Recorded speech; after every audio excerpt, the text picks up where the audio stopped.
warahmatullahi wabarakatuh. Teman-teman, mari kita bahas tentang pola-pola manajemen koperasi. Di sini saya Anissa Amalia dari Latan Sama Syiro akan menjelaskan manajemen koperasi. Manajemen koperasi adalah suatu proses guna mencapai tujuan usaha yang dilakukan bersama berlandaskan atas asas kekeluargaan. Untuk mencapai sebuah tujuan dari koperasi itu sendiri, anggota koperasi harus memperhatikan adanya sebuah sistem dari manajemen yang baik, supaya tujuan dari koperasi dapat dicapai. Untuk itu, perlu diterapkanlah fungsi manajemen di dalam sebuah koperasi.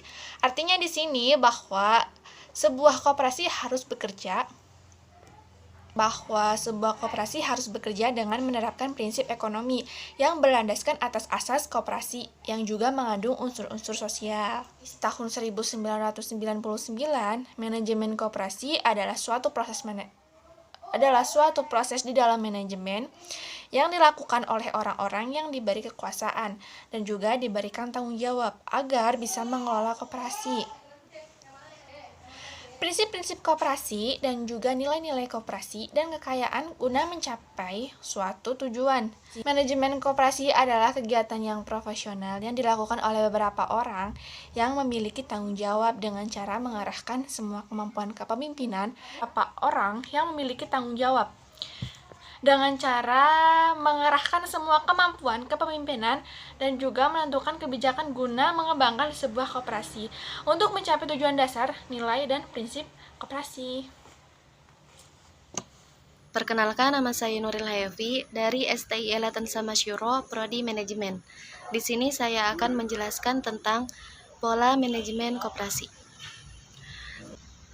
Koperasi seperti halnya organisasi yang lain, membutuhkan pola manajemen yang baik agar tujuan koperasi tercapai dengan efisien. Hal yang membedakan manajemen koperasi dengan manajemen umum terletak manajemen koperasi, yaitu rapat anggota, pengurus, dan pengawas. Rapat anggota bertugas untuk menetapkan anggaran dasar, membuat kebijaksanaan umum, mengangkat atau memberhentikan pengurus dan pengawas. Pengurus koperasi bertugas memimpin koperasi dan usaha koperasi, sedangkan pengawas tugasnya mengawasi jalannya koperasi. Untuk koperasi yang unit usahanya banyak dan luas, pengurus dimungkinkan mengangkat manajer dan karyawan. Manajer atau karyawan tidak harus anggota koperasi dari seyogianya. Memang diambil dari luar koperasi supaya pengawasnya lebih mudah. Mereka bekerja karena ditugasi oleh pengurus, maka mereka juga bertanggung jawab kepada pengurus. Fungsi pertama yaitu fungsi perencanaan. Fungsi perencanaan dalam koperasi yaitu organisasi koperasi sama dengan organisasi yang lain, perlu dikelola dengan baik agar dapat mencapai tujuan akhir seefektif mungkin. Fungsi perencanaan merupakan fungsi manajemen yang sangat penting, karena fungsi perencanaan merupakan dasar bagi fungsi manajemen yang lain. Agar tujuan akhir koperasi dapat dicapai, maka koperasi harus membuat rencana yang baik, dengan melalui beberapa langkah dasar pembuatan rencana, yaitu menentukan tujuan organisasi, mengajukan beberapa alternatif cara mencapai tujuan tersebut, dan kemudian alternatif-alternatif tersebut harus dikaji satu persatu, baik buruknya, sebelum diputuskan alternatif mana yang harus dipilih. Tipe rencana yang dapat diambil dalam koperasi dapat bermacam-macam, tergantung pada jangka waktu dan jenjang atau tingkat manajemen. Baik teman-teman, selanjutnya pola manajemen yang kedua yaitu struktur organisasi dalam koperasi. Sebagai pengelola koperasi, pengurus menghadapi berbagai macam masalah yang harus diselesaikan. Masalah yang paling sulit adalah masalah yang timbul dari diri sendiri, yaitu berupa keterbatasan. Keterbatasan dalam hal pengetahuan paling sering terjadi sebab seseorang pengurus harus diangkat oleh dan dari anggota, sehingga belum tentu dia merupakan orang yang profesional di bidang perusahaan. Dengan kemampuannya yang terbatas serta tingkat pendidikan yang terbatas pula, pengurus perlu mengangkat karyawan yang bertugas membantunya dalam mengelola koperasi agar pekerjaan koperasi dapat diselesaikan dengan baik. Nah, dengan masuknya berbagai pihak yang ikut membantu pengurus mengelola usaha koperasi, Semakin kompleks pula struktur organisasi koperasi tersebut. Pemilihan bentuk struktur organisasi koperasi harus disesuaikan dengan macam usaha, volume usaha, maupun luas pasar dari produk yang dihasilkan. Dan pada prinsipnya, semua bentuk organisasi itu baik walaupun masing-masing mempunyai kekurangan atau kelemahan. Pola manajemen yang ketiga yaitu pengarahan. Pengarahan manajemen kepegawaian.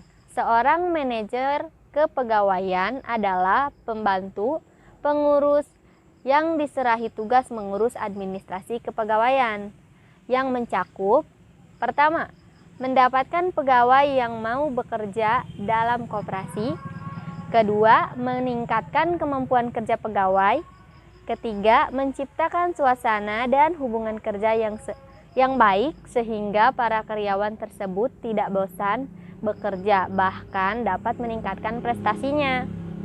Yang keempat, melaksanakan kebijaksanaan yang dibuat pengurus, mengawasi pelaksanaannya dan menyampaikan informasi maupun laporan kepada pengurus secara teratur.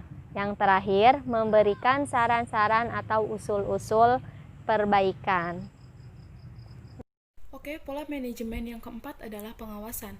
Pengawasan adalah suatu usaha sistematik untuk membuat semua kegiatan perusahaan sesuai dengan rencana. Proses pengawasan dapat dilakukan dengan melalui beberapa tahap, yaitu menetapkan standar, membandingkan kegiatan yang dilaksanakan oleh perusahaan, mengukur penyimpangan-penyimpangan yang terjadi, kemudian mengambil tindakan koreksi apabila diperlukan. Setiap perusahaan mengadakan pengawasan dengan tujuan agar pelaksanaan kegiatan sesuai dengan rencana yang ditetapkan. Ada beberapa alasan yang dapat diberikan mengapa hampir setiap perusahaan menghendaki adanya proses pengawasan yang baik. Alasan-alasannya adalah: yang pertama, manajer dapat lebih cepat mengantisipasi perubahan lingkungan. Yang kedua, perusahaan yang besar akan lebih mudah dikendalikan. Yang ketiga adalah kesalahan-kesalahan yang dilakukan oleh anggota organisasi. Teknik dan metode pengawasan. Secara garis besar, pengawasan dapat dibagi menjadi dua, yaitu yang pertama, pengawasan kualitatif dan metode pengawasan kuantitatif.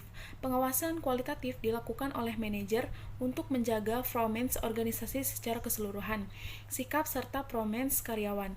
Metode penguasaan kuantitatif dilakukan dengan menggunakan data, biasanya digunakan untuk mengawasi kuantitas maupun kualitas produk. Dalam uraian-uraian yang kami bahas di atas, dapat menarik kesimpulan, yaitu koperasi adalah suatu badan usaha yang bertujuan untuk mensejahterakan anggotanya dengan menerapkan pola-pola manajemen yang baik, tentunya akan membuat koperasi tersebut dapat mencapai tujuannya. Adapun pola manajemen koperasi yaitu perencanaan, pengorganisasian dan struktur organisasi. Yang keempat adalah pengarahan. Mungkin hanya itu diskusi dari kami tentang pola manajemen koperasi. Saya Nabila Najwa Putri dari STIE Latan Samasiro, Prodi Manajemen.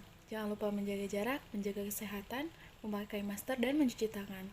Akhir kata, wassalamualaikum warahmatullahi wabarakatuh.